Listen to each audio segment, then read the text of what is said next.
Queremos analizar todos estos asuntos que están centrando la actualidad política con el periodista Joan Guirado. Muy buenas tardes, Joan. ¿Qué tal? Buenas tardes. Vamos a empezar por esta reforma del delito de malversación. Pedro Sánchez rebaja las penas a los políticos corruptos. ¿Está conforme su electorado o le va a pasar factura?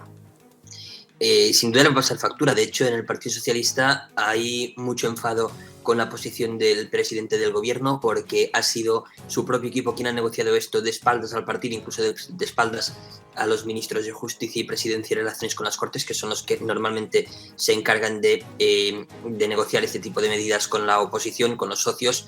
En este caso ha sido la propia Moncloa y es una decisión personal, es una decisión muy de Pedro Sánchez, que considera que la tiene que hacer ahora para apartarla del foco electoral, es decir, que alejarlo al máximo posible de las urnas. En el PSOE ya hay varios diputados que no lo ven claro, que no están muy por la labor de votar a favor, así como sí que lo estaban por votar a favor de la sedición, y veremos cómo acaba todo esto, porque hoy mismo hemos visto cómo, sin todavía la aplicación de esta ley, la Audiencia Provincial de Sevilla ya dejaba fuera de prisión a uno de los condenados de los ERE, el único que estaba condenado a 3 años, que sería la nueva pena que se le aplicaría a José Antonio Griñán.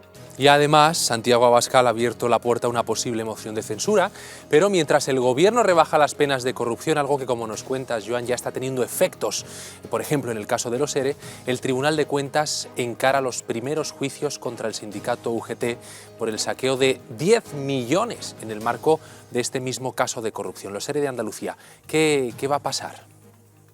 Bueno, evidentemente que también puede tener beneficios UGT en este sentido. En la reforma del Código Penal, sin ir más lejos, Roberto, en la reforma del delito de sedición a la carta de los independentistas, el nuevo tipo penal, que es desórdenes públicos agravados, por ejemplo, no tendrá afectación sobre los piquetes sindicales, es decir, que en caso de que los piquetes sindicales monten un follón en la calle, no se les podrá aplicar este tipo de delito y prácticamente se podrán ir de rositas, que si hay un tumulto, por decir algo, por parte de los sindicatos por imposición de Yolanda Díaz, quedarán al margen de cualquier responsabilidad penal, cosa pues que hasta ahora se les podía aplicar bien el delito de sedición, como ha pasado o como pasó en su momento con los controladores aéreos, aunque luego fueron absueltos, o como podría pasar en caso de una huelga general no autorizada.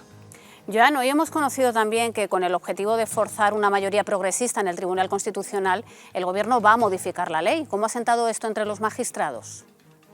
Pues tampoco no muy bien, sobre todo porque lo hacen con nocturnidad, con alevosía y de una forma un poco rastrera. Es decir, como mismo se han quedado ahí porque Podemos quería reformar también la parte de elección de los miembros del Consejo General del Poder Judicial, pasando de 3/5 partes de los diputados a la mayoría simple. Se han quedado solo en la parte del Tribunal Constitucional, pero añaden dos cosas que son ciertamente peligrosas. Por un lado, la posibilidad de incurrir en responsabilidades penales los vocales o el presidente del Consejo, que dilaten los plazos que a partir de ahora serán de 3 y 5 días, es decir, un total de 11 días en la renovación del Tribunal Constitucional una vez se publique en el BOE.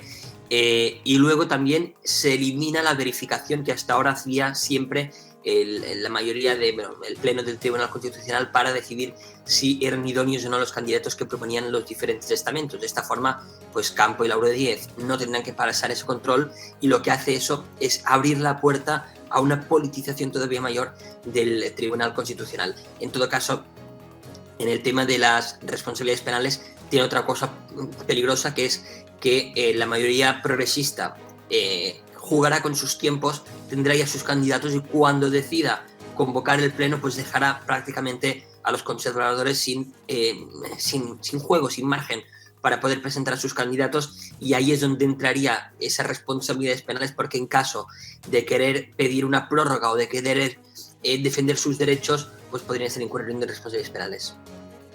Desde luego que es inaudito, pero hoy, Joan, en concreto te encuentras en Alicante con motivo de la cumbre euromediterránea a la que acuden los principales jefes de Estado y presidentes de los países mediterráneos. Giorgia Meloni, sin embargo, se ha ausentado porque tiene gripe, era una foto esperada, pero por lo demás, ¿cómo está transcurriendo?